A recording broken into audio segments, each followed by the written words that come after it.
पति पत्नी और वो। पति अभी नहा ही रहा था कि तभी फोन पर मैसेज टोन बजी। पत्नी मोबाइल के पास में ही खड़ी थी। उसका ध्यान फोन की तरफ गया। उसने सहज ही फोन उठाकर मैसेज पढ़ा। Hi good morning dear. किसी बेबी का मैसेज था। पत्नी सोच में पड़ जाती है कि अब यह बेबी कौन है। तब तक पति भी नहाकर बाहर आ चुका है। पत्नी उसे किसी बेबी का मैसेज आया है बताती है। पति मुस्कुरा देता है। फ़ोन उठाकर उस मैसेज का रिप्लाई करता है। Hi baby how are you, और अपने काम में लग जाता है।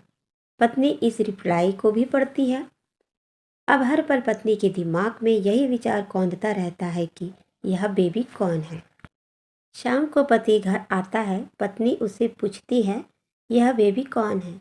पति जवाब में सिर्फ मुस्कुरा देता है और फिर से अपने काम में लग जाता है। 2-3 दिन बीत जाते हैं। उस विचारों ने अभी तक पत्नी का पीछा नहीं छोड़ा था और फिर से पति के मोबाइल पर फिर एक बार बेबी का मैसेज आता है। आज तो मिलोगे कि नहीं, तुम्हारी बहुत याद आ रही है। इस मैसेज ने आग में घी का काम किया। पत्नी का शक और भी ज़्यादा पक्का हो गया। बीच बीच में ऐसे मैसेजेस का आदान प्रदान होता रहता और पत्नी के मन में शक की जड़ें और गहरी होती जाती। पति पूछने पर भी जवाब में सिर्फ मुस्कुराहट के और कुछ नहीं कहता। यह शक गुस्सा बनकर तब ज्वालामुखी की तरह फट पड़ता है जब एक दिन उसे अपने पति की जेब में सिनेमा की 2 टिकटें मिलती है। पत्नी अपने पति से बहुत झगड़ती है। पति उसे समझाने की कोशिश करता है लेकिन वह कोई भी बात सुनने को तैयार नहीं है। पति को भी उस पर गुस्सा आ जाता है और यह झगड़ा और भी ज़्यादा बढ़ जाता है। गुस्से में पति घर से बाहर निकल जाता है। पत्नी का गुस्सा पति से कई गुना ज़्यादा है। तुरंत वो अपना सारा सामान पैक करती है। एक चिट्ठी लिखती है कि मैं मैके जा रही हूँ हमेशा के लिए, और पति का घर छोड़कर चली जाती है। गुस्सा शांत होने पर जब पति घर आता है तो चिट्ठी पढ़कर उसके होश उड़ जाते हैं। 10 दिन बीत जाते हैं और गांव के उस घर पर डोरबेल बजती है जहां पत्नी रहने चली गई है। पत्नी दरवाज़ा खोलती है। दरवाजे पर 10 साल की एक छोटी बच्ची हाथों में चिट्ठी लिए खड़ी है। वह पत्नी को वह चिट्ठी देती है। बच्ची से वह चिट्ठी लेकर पत्नी चिट्ठी खोलकर पढ़ती है। डियर वाइफ, जिस बेबी की वजह से हम दोनों में इतने झगड़े हुए हैं और तुम हमारा घर छोड़कर यहाँ चली आई, यह बच्ची जो अभी तुम्हारे सामने खड़ी है वह वही बेबी है, अनाथ आश्रम की एक प्यारी बच्ची। इसी के साथ में बातें करता था, सिनेमा जाता था। पहली बार जब तुमने बेबी के बारे में पूछा था तो मैंने जानबूझकर तुम्हें नहीं बताया था। सोचा थोड़ा मजाक करता हूँ, देखता हूँ तुम कैसे रिएक्ट करती हो। लेकिन मैंने यह कभी नहीं सोचा था कि तुम्हारा शक इतना बढ़ जाएगा कि तुम घर ही छोड़ दोगी।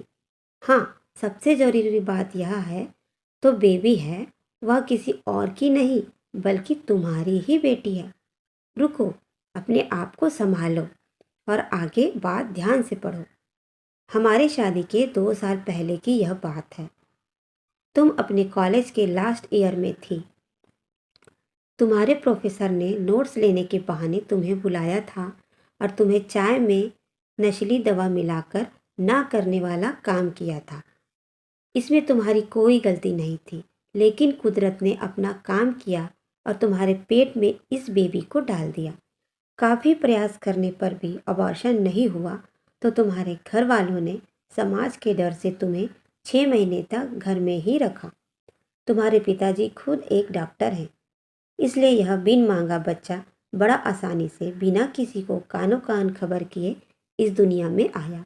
भविष्य में तुम्हारी शादीशुदा जिंदगी में कोई प्रॉब्लम ना हो, इसलिए तुम्हारे पिता ने इस बच्चे को गांव के एक अनाथ आश्रम में छोड़ दिया। यह बच्चा मतलब यह बेबी जो अभी तुम्हारे सामने खड़ी है।